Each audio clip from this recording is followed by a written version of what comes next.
Hello everyone. ఈరోజు మనం పెట్టుబడి అంటే ఇన్వెస్ట్మెంట్ గురించి తెలుసుకుందాం. ఇన్వెస్ట్మెంట్ అంటే ఏంటి, ఎందుకు, ఎవరు ఇన్వెస్ట్ చేయాలి, ఎప్పుడు ఇన్వెస్ట్ చేయాలి అండ్ ఎక్కడ ఇన్వెస్ట్ చేయాలి అనే విషయాల్ని నేను ఈ వీడియోలో మీ అందరికీ క్లియర్గా చెప్తాను. ఈ వీడియో అయిపోయేసరికి మీ ప్రతి ఒక్కరికి ఈ 5 పాయింట్స్ గురించి, ఇన్వెస్ట్మెంట్ గురించి క్లియర్గా తెలుస్తుంది. అండ్ ఈ వీడియో చివరిలో నేను ఇన్వెస్ట్మెంట్ గురించి ఒక స్ట్రాటజీని మీ అందరి కోసం చెప్తాను. సో బిఫోర్ స్టార్టింగ్ ఒక కొటేషన్ చూద్దాం. ఎవరైతే మనీని సేవ్ కానీ ఇన్వెస్ట్ కానీ చెయ్యరో వాళ్ళు ఎంత సంపాదించినప్పటికీ పూర్గానే మిగిలిపోతారు. సో ఇప్పుడు ఇన్వెస్ట్మెంట్కి సంబంధించిన కొన్ని లైఫ్ ఎగ్జాంపుల్స్ని మనం చూద్దాం. First example, Karthik and Vineeta అనే ఇద్దరు ఫ్రెండ్స్ ఉన్నారు. 2010లో వాళ్ళ ఇండివిజువల్ ఒక్కొక్కరి దగ్గర 1 lakh రూపీస్ ఉన్నాయి. కార్తీక్ ఏమనుకున్నట్టు 1 lakh రూపీస్ ఉన్నాయి, అప్పట్లో బాగా ఫేమస్ అయినటువంటి రాయల్ ఎన్ఫీల్డ్ బైక్ కొనుక్కుందామని ఒక ఎన్ఫీల్డ్ బైక్ కొనుక్కున్నాడు ₹1,00,000 పెట్టి. వినీత ఫస్ట్ నుంచి కొంత ఇన్వెస్ట్మెంట్ మైండెడ్ కావడం వల్ల ₹1,00,000 పెట్టి, సో నాకు కూడా బైక్ అవసరం కదా అని ఒక 40,000 పెట్టి ఒక స్కూటీ కొనుక్కుంది అండ్ 60,000 ఎలా ఇన్వెస్ట్ చేయాలని ఆలోచించింది.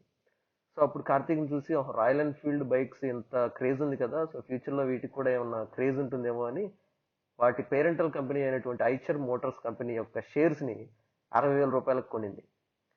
సో ఈరోజు 2020లో చూస్తే కార్తీక్ కొన్న బైక్ వాల్యూ 10,000కు పడిపోయింది. అదే వినీత కొన్నటువంటి రాయల్ ఎన్ఫీల్డ్కి సంబంధించిన కంపెనీ షేర్ వాల్యూ 150 టైమ్స్ పెరిగి తన యొక్క 60,000 కాస్త 90 lakhs అయింది. దీన్ని బట్టి మీకు అర్థమవుతుంది కదా ఇన్వెస్ట్మెంట్ యొక్క ఉపయోగం. ఇప్పుడు సెకండ్ లైఫ్ ఎగ్జాంపుల్ చూద్దాం. 3 ఫ్రెండ్స్ ఉన్నారు, దీప్తి, కీర్తి, సుబ్బు. ప్రతి ఒక్కరి దగ్గర almost 10 years back 1 lakh rupees ఉన్నాయి. దీప్తి కొంచెం డబ్బు గురించి కొంచెం సేఫ్గా ఉండాలి, భయం ఎక్కువ. ఎక్కడైనా పెడితే నేను డబ్బులు వస్తాయి రాదు కొంచెం భయం వల్ల తన బ్యాంకులో ఫిక్స్డ్ డిపాజిట్ చేసింది. నెక్స్ట్ కీర్తి గోల్డ్ అంటే బాగా ఇంట్రెస్ట్ ఉండటం వల్ల గోల్డ్ కొనుక్కుంది 1 lakhతో 10 years బ్యాక్. నెక్స్ట్ సుబ్బు అనుకున్నాడు బాగా డెవలప్ అవుతుంది, సో నియర్ టౌన్ ఏరియాలో ఒక 1 lakh పెట్టి మంచి సైట్ కొనుక్కుందామని కొంచెం ఏరియా కొనుక్కున్నాడు, ల్యాండ్. సో ముగ్గురు ఆఫ్టర్ 10 years ఏం జరిగిందో చూడండి. ముగ్గురికి దీప్తి పెట్టిన 1 lakh రూపీస్ జస్ట్ 2 lakhs అయ్యాయి 10 yearsకి. అలాగే కీర్తి కొనుక్కున్న గోల్డ్ 1 lakh వేస్తుంది 3 lakhs అయింది. అలాగే సుబ్బు కొనుక్కున్న ల్యాండ్ వాల్యూ 1 lakh నుంచి 5 lakhsకి వెళ్ళింది. సో ఇన్వెస్ట్మెంట్ యొక్క ఇంపార్టెన్స్ మీరు ఈ ఎగ్జాంపుల్స్ చూస్తే అర్థమవుతుంది. సో మీరు ఇన్వెస్ట్మెంట్కి సంబంధించిన 2 ఎగ్జాంపుల్స్ని చూశారు కదా. ఇన్వెస్ట్మెంట్ గురించి ఎంత ఇంపార్టెంట్ ఏంటని మీకు ఒక ఐడియా వచ్చి ఉంటుంది. సో ఇప్పుడు మనం మెయిన్ టాపిక్లోకి వెళ్దాం. ఫస్ట్లీ ఇన్వెస్ట్మెంట్ అంటే ఏమిటి? ఇన్వెస్ట్మెంట్ అంటే అలొకేటింగ్ రిసోర్సెస్ టువర్డ్స్ సంథింగ్ దస్ ఎక్స్పెక్టింగ్ పాజిటివ్ రిటర్న్. అంటే మన దగ్గర ఉన్న రిసోర్సెస్ ఏదో టైం అవ్వచ్చు, మనీ అవ్వచ్చు, ఏదో ఒక దాని మీద మనం దాన్ని ఇన్వెస్ట్ చేయాలి, ఏదో దాని మీద పెట్టాలి. మనం పెట్టడం వల్ల మన ఫ్యూచర్లో దాని ద్వారా some positive return, some extra ఇన్కమ్ని మనం ఎక్స్పెక్ట్ చేస్తాం. దాన్ని ఇన్వెస్ట్మెంట్ అంటారు. సపోజ్ టైం కూడా ఒక రిసోర్స్. సో మీ దగ్గర ఎక్కువ టైం ఉంది, సో మీరు సాఫ్ట్వేర్ కోర్స్ ఏదో నేర్చుకుంటారు, ఏదో కోర్స్ నేర్చుకుంటారు, సో దాని ద్వారా మీకు జాబ్ వచ్చే అవకాశం ఉంటుంది. సో ఇక్కడ మీరు టైంని ఒక సాఫ్ట్వేర్ కోర్స్ మీద ఇన్వెస్ట్ చేసి ఫ్యూచర్ జాబ్ కోసం ప్రయత్నించారు. So this is kind of investment, time investment. అలాగే మనీ ఉంది, మీ దగ్గర మనీ ఉంది, సమ్ గోల్డ్ ఏదో కొన్నారు, గోల్డ్ మీద ఇన్వెస్ట్ చేశారు, సో అది గోల్డ్ వాల్యూ పెరిగింది, సో దాని ద్వారా మీకు సమ్ పాజిటివ్ రిటర్న్స్, ముందు కొన్నదానికన్నా ఎక్కువ డబ్బులు వస్తాయి. అది ఇన్వెస్ట్మెంట్ అంటే ఇన్వెస్ట్మెంట్ అంటే అది. మనం ఇప్పుడు ఇన్వెస్ట్మెంట్ ఎందుకు చేయాలి అనే విషయాన్ని తెలుసుకుందాం. ఇన్వెస్ట్మెంట్ ఎందుకు చేయాలంటే మెయిన్గా 3 రీజన్స్ ఉన్నాయి. First, guarding the purchasing power of money. మీరు 2015లో ఒక మంత్కి కావాల్సిన గ్రోసరీస్ కొనడానికి సపోజ్ 50,000 అయ్యాయి అనుకోండి. ఇప్పుడు 2020లో 50,000కి ఆ గ్రోసరీస్ అన్నీ వస్తున్నాయా? ఖచ్చితంగా రేట్లు పెరిగాయి. ఇప్పుడు ఖచ్చితంగా 60,000 అని అవుతాయి. సో మీ యొక్క పర్చేసింగ్ పవర్ ఆఫ్ మనీ తగ్గిపోయింది. అప్పుడు 50,000కి వచ్చినవి ఇప్పుడు రావట్లేదు, అంటే మీ మనీలో పవర్ తగ్గిపోయింది, పర్చేసింగ్ పవర్ ఆఫ్ మనీ తగ్గిపోయింది. And second point, to spend more money later. 2015లో మీరు సేవ్ చేసుకున్న మనీ అది అలా గ్రో అయ్యి ఇప్పుడు కొంత ఇంప్రూవ్ అవుతుంది. సో ఇప్పుడు మీరు ఎక్కువ మనీ 2015లో ఉండడం కానికన్నా ఎక్కువ మనీని ఇప్పుడు మీరు స్పెండ్ చేయగలరు. వెన్ యూ ఇన్వెస్ట్ మీరు మోర్ మనీని స్పెండ్ చేయగలరు ఫ్యూచర్లో. సో దాని గురించి మీరు ఖచ్చితంగా ఇన్వెస్ట్ చేసుకోవాలి. సపోజ్ 50,000 మీరు 2015లో ఇన్వెస్ట్ చేస్తుంటే ₹1 ఇంట్రెస్ట్ మీద అది 2020లో 88,000 అయింది. సో ఇప్పుడు మీరు ₹38,000 ఎక్స్ట్రా స్పెండ్ చేయగలరు. అదే 50,000 మీరు ఒక 36% అంటే స్టాక్స్లో కానీ ఎక్కడో ఇన్వెస్ట్ చేయగలిగితే 36% రిటర్న్స్ వచ్చేలాగా అది 5 ఇయర్స్లో ₹2,32,000 అయింది. So this is the second reason why we have to invest అనేదానికి. Third is happy retirement. అందరికీ వర్రీ ఉంటుంది, పని చేసేంతకాలం పని చేసాం, సో రిటైర్ అయ్యేటప్పుడన్నా ప్రశాంతంగా ఉండాలి, అప్పుడు కూడా డబ్బుల గురించి ఇబ్బంది పడకూడదు అని అందరికీ మనసులో ఉంటుంది. సో ఎవరైతే హ్యాపీగా రిటైర్ అవ్వాలనుకుంటున్నారో ప్రతి ఒక్కరు కూడా ఇన్వెస్ట్ చేయాల్సిందే. సో ఈ మూడు రీజన్స్ దేనివల్ల జరుగుతున్నాయి? ఇన్ఫ్లేషన్ వల్ల జరుగుతున్నాయి. ఇన్ఫ్లేషన్ అనే దాని గురించి మనం ఫస్ట్ వీడియోలో చెప్పుకున్నాం. సో మెయిన్లీ ఇన్వెస్ట్మెంట్ ఎందుకు చేయాలి అంటే టు బీట్ ద ఇన్ఫ్లేషన్ అంటే ప్రైసెస్ పెరుగుతూనే ఉంటాయి, దాన్ని దాటాలంటే మీరు ఖచ్చితంగా ఇన్వెస్ట్ చేయాలి. This is the reason why we have to invest. అసలు ఎవరు ఇన్వెస్ట్ చేయాలి? ఎవరో కాదు బాబు, నువ్వే ఇన్వెస్ట్ చేయాలి. దిక్కులు చూడొద్దు, నువ్వే నీ ఫ్యూచర్ కోసం నువ్వే ఇన్వెస్ట్ చేసుకోవాలి. మరి ఎప్పుడు ఇన్వెస్ట్ చేయాలో తెలుసా? ఎప్పుడో కాదు, ఇవ్వాలే. మంచి పని చేసేటప్పుడు వెయిట్ చేయకూడదు, ప్రతిరోజు మంచి రోజే, ఈరోజే ఇన్వెస్ట్ చేయాలి. మీకు అనిపిస్తూ ఉంటుంది, మా సార్ బాగా చెప్పారు ఇన్వెస్ట్మెంట్ గురించి, ఇన్వెస్ట్మెంట్ నిజంగానే అవసరం, నేను కూడా చేద్దాం అనుకుంటున్నాను అని అందరికీ అనిపిస్తూ ఉంటుంది. బట్ ఎక్కడ ఇన్వెస్ట్ చేయాలి అనేదానికి ఇప్పుడు కన్ఫ్యూజన్ అందరికీ. సో ఇప్పుడు నేను ఎక్కడ ఇన్వెస్ట్ చేయాలి అనే దాని గురించి చెప్పబోతున్నాను. ఇండియాలో బేసిక్గా ఒక 10 మెయిన్ ఇన్వెస్ట్మెంట్ సోర్సెస్ ఉన్నాయి. వాటన్నిటి నేను 10 లిస్ట్ చేశాను. వన్ బై వన్ మీ అందరికీ నీట్గా నేను చెప్తాను. వాటి నుంచి ఎంత రిటర్న్స్ వస్తాయి, ఏది సేఫ్, ఏది నాట్ సేఫ్ అంతా చెప్తాను. ఇవంతా అయిపోయిన తర్వాత మీకు మంచి ఒక స్ట్రాటజీ కూడా ఇస్తాను, దేంట్లో ఎంత ఇన్వెస్ట్ చేయాలనేది. So one by one will see. So first one is equity అనేది stock market related investment. So stock market గురించి ఐడియా ఉన్న వాళ్ళకి తెలుస్తుంది, లేని వాళ్ళకి నేను అప్కమింగ్ వీడియోస్లో అసలు వాట్ ఈజ్ స్టాక్ మార్కెట్, ఎలా ఇన్వెస్ట్మెంట్ చేయాలని అప్కమింగ్ వీడియోస్లో చెప్తాను. Second, equity mutual funds. So stock market గురించి అసలు నాలెడ్జ్ లేదు, బట్ స్టిల్ స్టాక్ మార్కెట్లో ఎక్కువ రిటర్న్స్ వస్తున్నాయి అని అనుకుని స్టాక్ మార్కెట్ రిలేటెడ్గా ఇన్వెస్ట్ చేయాలనుకుంటే మ్యూచువల్ ఫండ్స్లో ఇన్వెస్ట్ చేయొచ్చు. మ్యూచువల్ ఫండ్స్లో పెద్ద ఫండ్ మేనేజర్స్ ఉంటారు. సో మీ ఇలాంటి వాళ్ళు చాలామంది దానికి మనీ ఇస్తూ ఉంటారు, వాళ్ళు మీ ఫండ్స్ని మేనేజ్ చేస్తూ ఉంటారు. సో కొంచెం రిస్క్ తక్కువ. డైరెక్ట్ ఈక్విటీతో పోలిస్తే మ్యూచువల్ ఫండ్స్లో కొంచెం రిస్క్ తక్కువ. నెక్స్ట్, బాండ్స్ అంటే గవర్నమెంట్స్ కానీ ప్రైవేట్ బ్యాంక్స్ కానీ అలాగే చాలా కంపెనీస్ వాళ్ళకి సపోజ్ సమ్ పర్టికులర్ టైం పీరియడ్కి ఉన్న డబ్బులు అవసరం అవుతాయి. సపోజ్ 1 ఇయర్కో 2 ఇయర్స్కో సమ్ 100 crores ఎంతో అవసరం అయితే వాళ్ళు బాండ్స్ ఇష్యూ చేస్తారు. అంటే 1 year valid bond. So 1 year తర్వాత నేను ఖచ్చితంగా ఇంత అమౌంట్ మీ డబ్బులు మీకు పే చేసేస్తాను, ఈ 1 ఇయర్కి ఇంత ఇంట్రెస్ట్ ఇస్తాను అని బాండ్స్ రిలీజ్ చేస్తాయి. సో ఈ బాండ్స్ చాలా సేఫ్. గవర్నమెంట్ బాండ్స్ కూడా చాలా ఉంటాయి. సో గవర్నమెంట్ ఏం చేస్తుందంటే మీ దగ్గర సపోజ్ 1 lakh బాండ్ ఇచ్చింది అనుకోండి, 1 lakh మీ దగ్గర తీసుకుంటే దానికి 7%, 8% ఇంట్రెస్ట్ ఇస్తుంది. అండ్ 1 year తర్వాత అది ఎక్స్పైర్ అయిన వెంటనే మీకు ఆ 1 lakh కూడా తిరిగి ఇచ్చేస్తుంది. At maturity you will get that. It is very safe.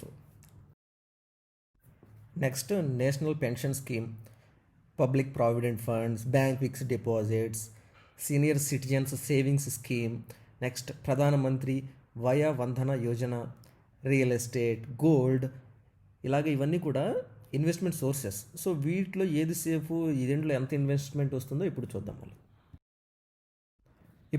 మన దగ్గర ఉన్న ఇన్వెస్ట్మెంట్ సోర్సెస్ ఏంటి, వాటిలో ఏమైనా లాకిన్ పీరియడ్స్ ఉన్నాయా, ఎంతకాలం ఇన్వెస్ట్ చేయొచ్చు, ఎవరు ఇన్వెస్ట్ చేయాలి, దాంట్లో రిస్క్ ఎంత ఉంది, ఫైనల్గా రిటర్న్స్ ఎంత వస్తున్నాయి అనే దాన్ని మన దగ్గర ఉన్నటువంటి 10 ఇన్వెస్ట్మెంట్ సోర్సెస్లో ఇండివిజువల్గా 1 by 1 చూద్దాం. ఫస్ట్, ఈక్విటీలో మీరు ఎంత షార్ట్ అయినా చేయొచ్చు, ఎంత లాంగ్ అయినా చేయొచ్చు ఇన్వెస్ట్మెంట్. మీరు డేస్ నుంచి ఇయర్స్ వరకు ఎంతైనా ఇన్వెస్ట్ చేయొచ్చు, ఎంత టైం లిమిట్ అయితే లేదు. దీంట్లో స్టాక్ మార్కెట్ గురించి నాలెడ్జ్ ఉన్న వాళ్ళు మాత్రమే ఈక్విటీలో ఇన్వెస్ట్ చేయాలి.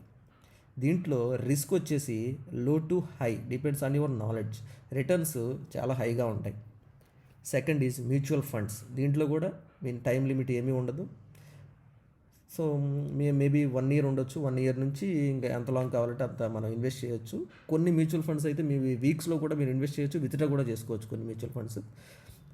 నెక్స్ట్, దీంట్లో ఎవరైనా ఇన్వెస్ట్ చేయొచ్చు, స్టాక్ మార్కెట్ నాలెడ్జ్ లేకపోయినా పర్లేదు. బట్ ఈ mutual funds they are always link to stock market fluctuations. Stock మార్కెట్లో ఏ మూమెంట్ వచ్చినా కూడా మ్యూచువల్ ఫండ్స్లో ఆ మూమెంట్ వస్తుంది.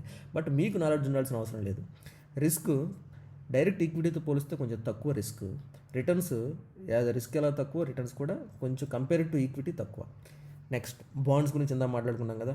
బాండ్స్కి ఖచ్చితంగా టైం లిమిట్ ఉంటుంది. అది గవర్నమెంట్ వారు కానీ వాళ్ళు స్పెసిఫై చేసిన టైం లిమిట్ ఉంటుంది.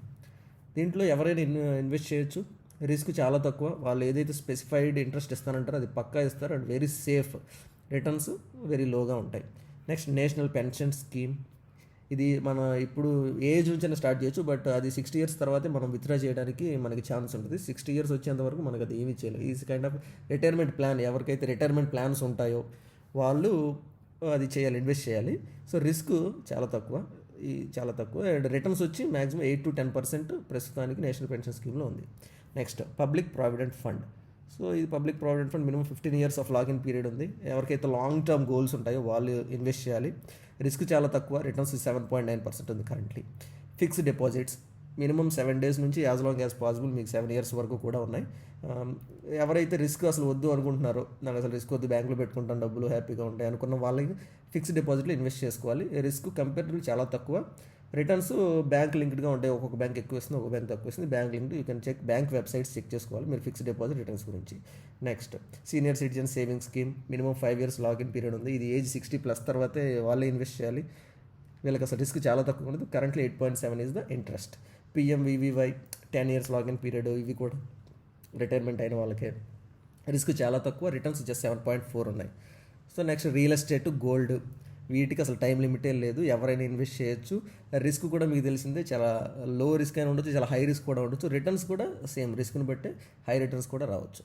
సో ఇవన్నీ కూడా మన యొక్క ఇన్వెస్ట్మెంట్ సోర్సెస్.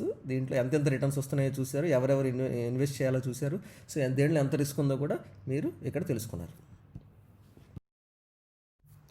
పైన మనం చాలా ఇన్వెస్ట్మెంట్ సోర్సెస్ చూసాము, but out of all those మనకి ఓన్లీ 2 మాత్రమే ఎక్కువ రిటర్న్స్. ఒకటి ఎక్కువ రిస్క్ ఉండేది, ఒకటి బాగా తక్కువ రిస్క్ ఉండేది. వాటిని నేను ఓన్లీ 2 మాత్రమే నేను సెలెక్ట్ చేశాను. ఒకటి ఈక్విటీ, చాలా రిస్క్ ఎక్కువ. సెకండ్ బాండ్స్, ఇవి చాలా సేఫ్. సో ఈ 2 ద్వారా మనం ఒక ఇన్వెస్ట్మెంట్ స్ట్రాటజీని తయారు చేసుకోవాలి. మన ఎప్పుడు కూడా ఇక్కడ మన ఇన్వెస్ట్మెంట్ స్ట్రాటజీ వచ్చి మనం ఎంత రిస్క్ తీసుకోగలం, మన ఏజ్ని బట్టి ఎంత రిస్క్ తీసుకోగలం అనే దాన్ని మనం ఫస్ట్ క్యాలిక్యులేట్ చేసుకొని దాని ద్వారా మనం ఎంత రిస్క్, సపోజ్ ఈక్విటీలో ఎంత ఇన్వెస్ట్ చేయాలి, సేఫ్ ఎంత బాండ్స్లో ఇన్వెస్ట్ చేయాలి అనే దాన్ని మనం ఇక్కడ తెలుసుకుందాం. సో మీరు చూసినట్టయితే సపోజ్ మీ ఏజ్ 20 అనుకోండి. సో మీరు 100 - your age 20. సో 80% రిస్క్ మీరు తీసుకోగలరు. So 80% of your investment, suppose మీరు ఒక 10,000 ఇన్వెస్ట్ చేయాలనుకుంటే 80% ఆఫ్ ఇట్ అంటే 8,000 రూపాయలు మీరు ఈక్విటీలో ఇన్వెస్ట్ చేయాలి. దట్ మీన్స్ ఏదైనా మ్యూచువల్ ఫండ్స్ కానీ స్టాక్ మార్కెట్ నాలెడ్జ్ ఉంటే డైరెక్ట్ ఈక్విటీలో కానీ ఇన్వెస్ట్ చేయాలి. రిమైనింగ్ 20%, దట్ ఈస్ 2,000 రూపీస్ మాత్రం మీరు బాండ్స్ ఇన్వెస్ట్ చేయాలి. సపోజ్ మీ ఏజ్ 30 అనుకోండి, 70% మీరు ఈక్విటీ రిలేటెడ్గా ఇన్వెస్ట్ చేయాలి, 30% బాండ్స్లో ఇన్వెస్ట్ చేయాలి. అలాగే మీ ఏజ్ వైజ్ 40 అనుకోండి, 60-40, 50 అయితే 50-50. సపోజ్ మీరు 60 years వచ్చాయి, ఇప్పుడు మీరు రిస్క్ తక్కువ తీసుకోవాలి. సో ఈక్విటీలో మీరు 40% మాత్రం ఇన్వెస్ట్ చేయాలి. సపోజ్ 10,000 ఉంటే 4,000 మాత్రమే మీరు ఈక్విటీలో ఇన్వెస్ట్ చేయాలి, 6,000 సేఫ్గా బాండ్స్లో ఇన్వెస్ట్ చేసుకోవాలి. This is the best strategy, investment strategy. So ఈ స్ట్రాటజీని ఫాలో అయితే మీరు మీ దగ్గర ఉన్నటువంటి ఇన్వెస్ట్మెంట్ నుంచి హయ్యర్ రిటర్న్స్ని ఫ్యూచర్లో ఎర్న్ చేయగలుగుతారు. మీకు అర్థమైంది అనుకుంటున్నాను. ఇన్వెస్ట్మెంట్ అంటే ఏంటి, ఎందుకు ఇన్వెస్ట్ చేయాలి, ఎవరు ఇన్వెస్ట్ చేయాలి, ఎప్పుడు ఇన్వెస్ట్ చేయాలి, ఎక్కడ ఇన్వెస్ట్ చేయాలి అనే విషయాల గురించి నేను క్లియర్గా చెప్పాను. చివరిలో ఒక స్ట్రాటజీ కూడా, మనం ఒక సేఫ్ స్ట్రాటజీని మనం చెప్పుకోవడం జరిగింది. సో ఆ స్ట్రాటజీ ప్రకారం వెళ్తే మన ఇన్వెస్ట్మెంట్ సేఫ్గా ఉంటుంది, రిటర్న్స్ కూడా మంచి రిటర్న్స్ వచ్చే అవకాశం ఉంది. నెక్స్ట్ వీడియోలో మీకు నచ్చిన ఇన్వెస్ట్మెంట్లో ఎలా ఇన్వెస్ట్ చేయాలి, ఏ వెబ్సైట్ ద్వారా, ఏ యాప్ ద్వారా ఎలా ఇన్వెస్ట్ చేయాలి అనేదాన్ని నెక్స్ట్ వీడియోలో మీకు చెప్తాను. ఈ వీడియోలో నా వర్క్ మీకు నచ్చినట్లయితే సబ్స్క్రైబ్ చేయండి, షేర్ చేయండి, లైక్ చేయండి. Thank you.